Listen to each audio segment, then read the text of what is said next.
तो चलिए आज हम चलते हैं एक ऐसे प्रदेश के सफर पर जो अपनी संस्कृति, प्राकृतिक सुंदरता और जमीन के नीचे छिपे खजानों के लिए जाना जाता है। जी हाँ, आज हम बात करेंगे झारखंड की, यानी वनों की भूमि की। जब हम ये घुमावदार सड़कें और चारों तरफ फैली हरियाली देखते हैं तो मन में एक सवाल तो आता ही है ना, कि इस खूबसूरती के अंदर और क्या-क्या छिपा है। आइए इसी की गहराई में उतरते हैं।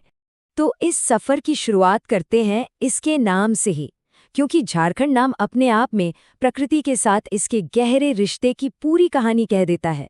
झारखंड, देखिए, जार का मतलब है जंगल और खंड का मतलब है भूमि का टुकड़ा, तो सीधा सा मतलब हुआ जंगलों की धरती। और ये सिर्फ एक नाम नहीं है, ये इस जगह की असली पहचान है और हमारे आज के विश्लेषण का सेंट्रल आइडिया भी यही है। और ये बात सिर्फ कहने के लिए नहीं है। असलियत में झारखंड का करीब-करीब 29% हिस्सा घने जंगलों से घिरा है। मतलब ये भारत के सबसे हरे भरे राज्यों में से एक है। ये आंकड़ा अपने आप में बहुत कुछ कहता है, नहीं? प्रकृति से ये रिश्ता इतना गहरा है कि राज्य के जो प्रतीक हैं वो भी इन्हीं जंगलों से लिए गए हैं, जैसे कि ताकतवर भारतीय हाथी, कोयल की मीठी आवाज, पलाश के खूबसूरत लाल फूल और साल का मजबूत पेड़। ये सब झारखंड के जंगल के इकोसिस्टम का ही तो हिस्सा है। अच्छा, तो ये तो हुई जमीन और जंगल की बात। अब जरा यहाँ के लोगों और उनकी उस जिंदादिल संस्कृति की बात करते हैं जो इन्हीं जंगलों के बीच में पली बड़ी है। यहाँ की संस्कृति में आपको हर जगह प्रकृति की झलक मिलेगी, चाहे वो त्योहारों के रंग हों या फिर लोक नृत्यों की ताल। हर चीज जमीन और मौसम के चक्र से जुड़ी हुई है। यहाँ की जो बड़े बड़े आदिवासी त्योहार हैं वो सीधे सीधे खेतीबाड़ी और बदलते मौसमों से जुड़े हुए हैं। जैसे सरहुल वसंत के आने की खुशी में मनाया जाता है, तो करम अच्छी फसल के लिए एक तरह का धन्यवाद है। सोहराई में जानवरों की पूजा होती है जो खेती में मदद करते हैं। तो ये सिर्फ त्योहार नहीं है, बल्कि कुदरत के साथ मिलकर जीने का एक तरीका है। और ये कनेक्शन सिर्फ त्योहारों तक नहीं है, ये यहाँ की खाने की थाली में भी परोसा जाता है। यहाँ के ज्यादातर व्यंजन सीधे जमीन और जंगलों से मिलते हैं। जैसे कि धुस्का, जो चावल और दाल से बना एक मजेदार नाश्ता है, या फिर बांस की कोंपलों की सब्जी। वैसे ही यहाँ का पहनावा भी बहुत खास है। महिलाएं पांची पहनती है और पुरुष भगवान। और हाँ, हसूली और तरपत जैसे भारी चांदी के गहने यहाँ की संस्कृति का एक बहुत अहम हिस्सा हैं। चलिए अब कहानी में एक दिलचस्प मोड़ लाते हैं।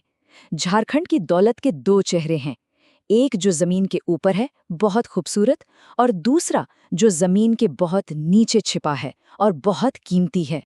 तो जमीन के ऊपर हमें मिलते हैं लोध फॉल्स जैसे शानदार नज़ारे।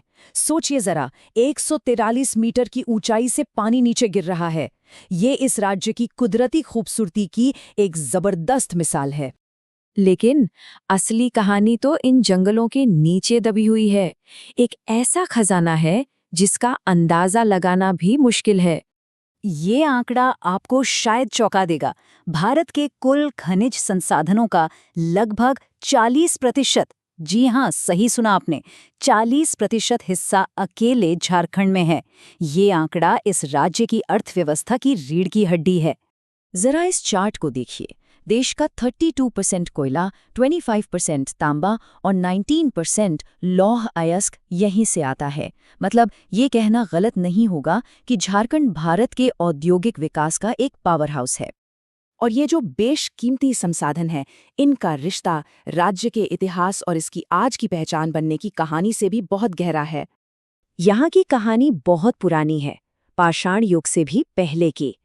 आज़ादी के बाद ये इलाका बिहार, ओडिशा और मध्य प्रदेश में बटा हुआ था, और फिर एक लंबे संघर्ष के बाद 15 नवंबर 2000 को इसे अपनी एक अलग पहचान मिली, भारत के 28वें राज्य के तौर पर।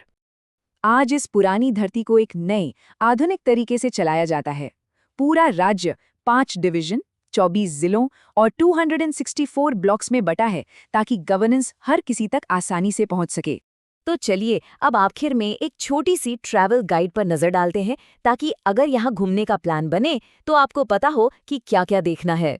झारखंड में आपको नेचर और आस्था दोनों का एक गजब का मेल मिलेगा। एक तरफ बेतला नेशनल पार्क है जो वाइल्ड लाइफ लवर्स के लिए जन्नत है, तो दूसरी तरफ देवघर में पवित्र बैद्यनाथ मंदिर है, जो एक बहुत बड़ा तीर्थस्थल है।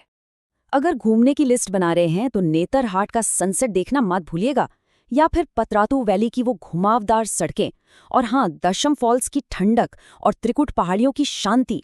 ये सब एक्सपीरियंस करने लायक जगह हैं जो प्राकृतिक सुंदरता और एडवेंचर का बेहतरीन पैकेज देती हैं।